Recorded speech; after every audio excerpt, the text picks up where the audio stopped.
Understanding the concept of God, from the rich, diverse cultural histories required several years of study, and has fundamentally led to seek the characteristics, opinions, image and understanding of God, then sift the information to find any glimmer of parallel and corresponding philosophies. The integrity of such an undertaking meant looking at sacred texts and being able to discern later edits to pre-existing documents and looking for commonalities between beliefs and cultures and taking into consideration the known indigenous tribal cultures as a reflection of Aboriginal beliefs. Freeman had established a model of spiritual growth, explaining how theological, philosophical problems within beliefs are resolved by the subsequent emergence of religions since approximately 7,000 years ago. The integral part of this indicates that movement is the drive for nascent beliefs.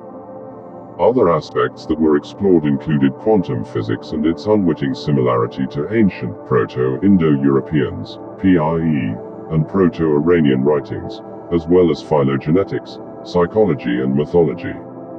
Knowledge of meteorology also became necessary, following the study of paleoceanography, the reason for which is due to the many events of nature being explained in spiritual texts as acts of God. With the aforementioned fields the study emerged, with an unexpected boon, the observation of a nascent belief that is presently evolving. To understand what we perceive as God, the questions asked were related to general inquiry and philosophical debates, arriving at a conclusion which purports to be significantly different than the current descriptor. Imagine drawing a portrait, without knowing what the person looks like. If, at the present moment, we perceive God in a humanoid-shaped being with long, flowing hair and beard, sitting atop a resplendent throne, what will the image form into? In a curious way, we are thankful to quantum physics for aiding our understanding of what size God may seem like, as well as understanding where the deity's location. However, linking the science of today with the philosophies of yesteryear is no mean feat, yet it has been a pivotal point of continuity, that the latest and oldest ideas explain the same aspect, interconnectedness, and it is this that's the anchor of belief as we traverse the future of faith. As a result of the research, the following definition of God is proffered.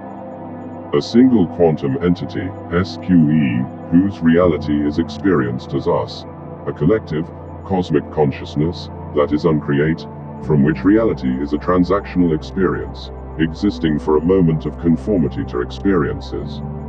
Parenthetically, a definition of reality will appear in another document. The impact of quantum physics upon the notion of spirituality has been propagated since the emergence of the psychedelic movement of the late 20th century and as such has perpetuated several ideas unifying all things in existence. Ironically, not being able to consolidate a unifying theory within science, a unity has emerged when comparing science in parallel to the spiritual. With this oddity, religious texts were explored in relation to the behavior of quantum physics. The results are incredible. The seemingly simple utterances or advices from such tomes frequently appear as metaphors yet explain processes exceptionally well.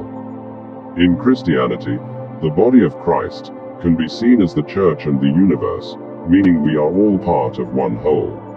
In Asian belief, the idea of God being Atman, Brahman as the absolute reality of God and Atman as God inside us in our present reality, is the same equivalent. The act of faith itself has also been compared to how photons work. So the apparent nonsense of faith is actually helping believers understand quantum science. The two ideas initially appear to conflict, but faith and science are united by the idea of oneness alone. If one were to understand life itself in terms of how we live and die, simple processes like entropy fit these concepts. One may argue that we are dealing with the spooky action of the quantum realm and mystical, which are subjective and hitherto relatively unexplored, yet, to reiterate, the similarities are phenomenal. In particular, the Christian metaphors are filled with comparisons, referring to yeast and mustard seed as the kingdom of heaven, so the emerging quantum spirituality will be a blend of pi and Abrahamic ideas with quantum physics, and equating God as being the universe itself. Inasmuch as the term God has been described here, for many the idea of God will remain in the traditional sense: wealth, an element, fire, water, etc., an icon, a part of nature. Individually we have our own ideas, yet conform to a degree when one joins an established belief system. It is in conforming that we agree on oaths and ideas. However, conformity has its drawbacks, for example, crowd mentality, going along with the herd. It takes a nonconformist to challenge the norm, and from this fresh branches, denominations, appear. If history shows us anything, it's that the fundamental principle acknowledging that we are all one that permeates through.